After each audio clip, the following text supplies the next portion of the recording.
The Dissolution of Time, Munich, 2019. Today I thought I would slowly move through something that I think is pretty relevant and profound. And as I normally do, I plan to share this experientially, not from a knowing perspective. And I'm doing that so that I can point you on how it appeared through my own eyes. That being said, this is what appeared through my lens, so please don't attempt to recreate it. Maybe perhaps just ingest it today and see if it feels truer than true in your own experience. And if that is the case, I promise you, awareness will bring the rest to you to ensure that it is experiential. For me, the first experience of the dissolution of time was in Munich in 2019. Ironically, all three of my experiences like this were during times of travel here in the story of Kelly. One followed by the next, followed by the third.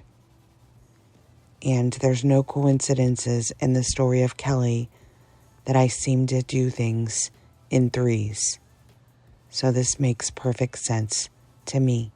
So the first was in February of 2019, and I had jetted off from Seattle to Munich for business travel. I simply recall the entire trip from the airport travel to the hotel destination just felt like a big gray blur. Like, have you ever had that experience where you're walking through a crowded space and you look around and you feel like all the movement of the people and the experience around you are like grayed out, but there's a knowing that this is all happening around you, and yet you feel devoid and detached from it.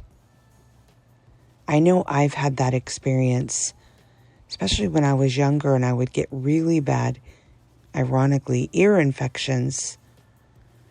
And I would have this weird inner ear feeling like I was detached from everything around me. Even sounds became muted, and I always thought that was because my ears were plugged. Anyway, that was exactly this experience in all three of my encounters. As you can imagine, travel from Seattle to Munich was an all-day experience. I had multiple transfers at the airport, going through customs repeatedly, getting my passport reviewed, stamped, taking the train, getting to the hotel, checking in, etc., etc.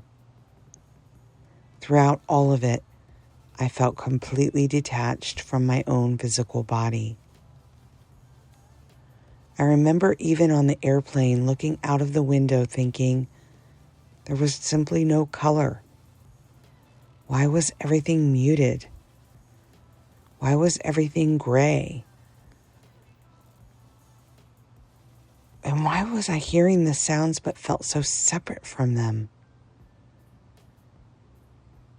When I got to the hotel and I checked in, I immediately realized that I had inadvertently forgotten to bring my conversion block for all of my technology and electronics. So the first order of business upon arrival was to go into town to find somewhere where I could purchase one. I remember walking from my hotel to the train, holding the map that was completely in German that the hotel had given me and passing all of these amazing things. The culture there was very inspiring. Everyone walking and biking and taking the trains everywhere. And they all looked so alive. And yet something in me knew I wasn't there. This wasn't real. This wasn't happening. I was simply watching it. As I began to notice that experientially in my physical body, that I was feeling devoid of any emotion to it or fear about it, I then heard the mind chalk it up as exhaustion from travel and from the jet lag. I was able to locate a tiny little shop that had the conversion blocks, so I purchased one and made my way back to the hotel via the train. On the train, all of these things were moving through the windows, and yet none of them had color or any sense of aliveness. The people standing on the train exit ramp all appeared gray and frozen, timeless, with no motion and no sound. The silence was almost deafening, similar to standing out in the middle of a field after a snowstorm. That kind of silence. The train proceeded with no sound, and the only movement seemed to be appearing through my eyes, but nothing was moving, not even me, not even the train. I could hear my stomach gurgling, and yet I felt absolutely no hunger. At some stage, I arrived at my stop and felt a shuffling sensation, noticing then that my body was moving, but I wasn't in it or doing it. There was no separation of time for this movement to be taking place at all, and nothing and no one around me was moving either. At this point, I started to feel a little bit scared because everything I knew felt like I was trapped in a dream I couldn't wake up from.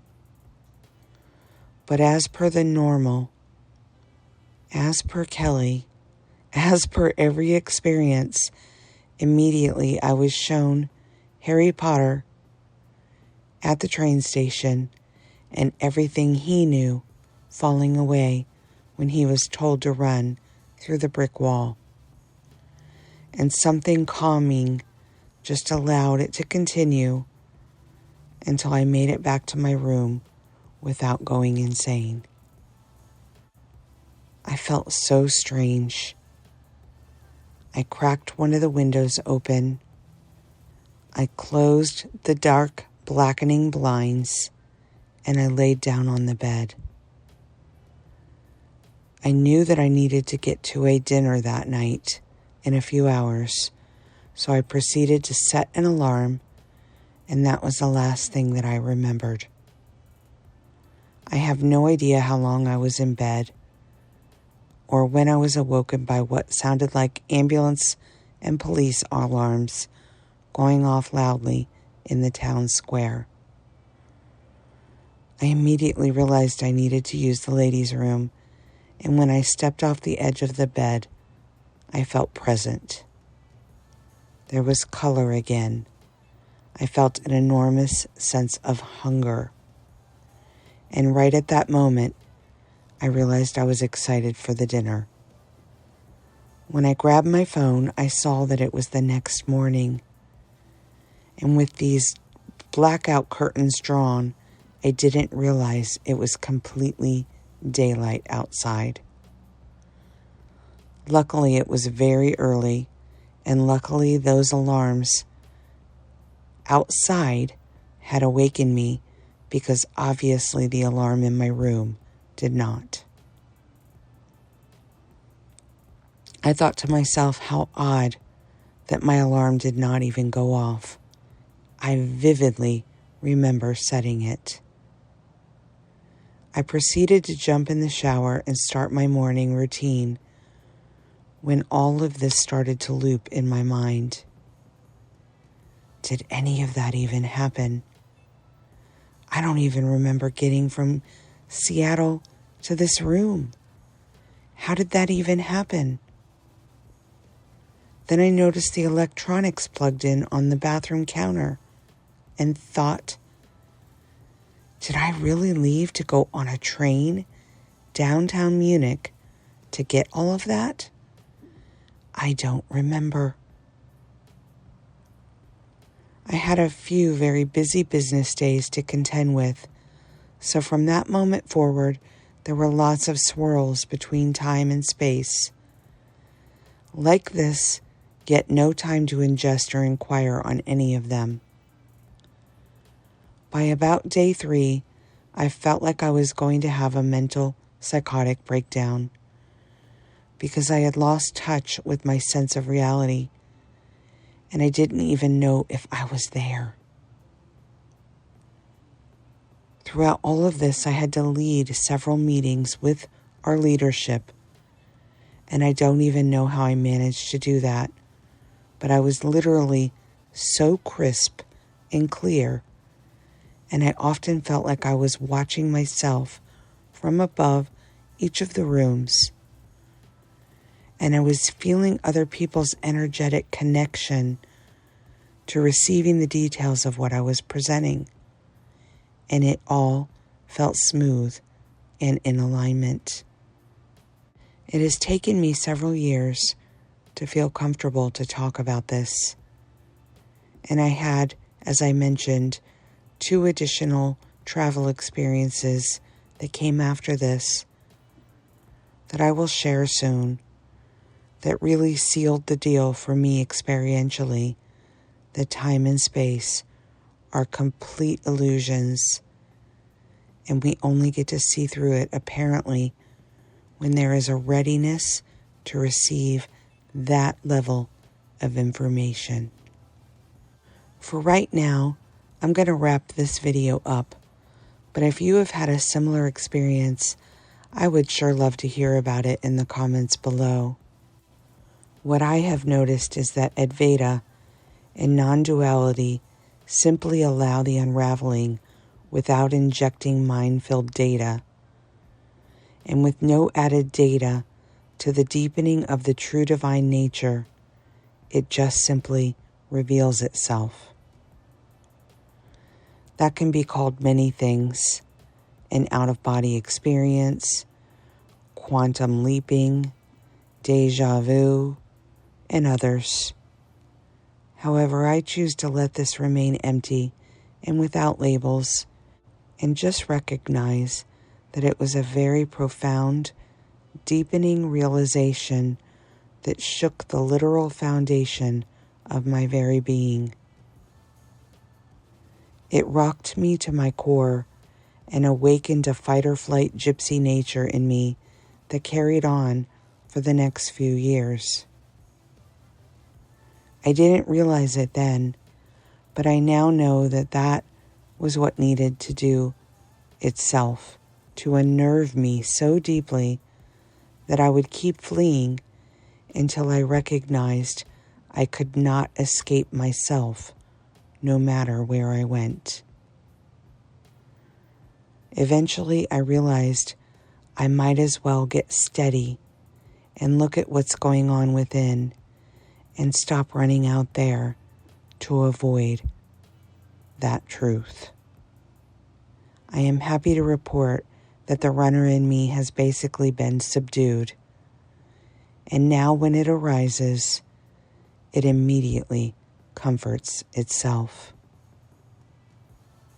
I hope that my sharing in this way doesn't unnerve you, but perhaps give you an opportunity to recognize that every one of these realizations might be subtle, and they might be building upon one another, because the linear mind cannot receive such depth of information in one deep, fell swoop.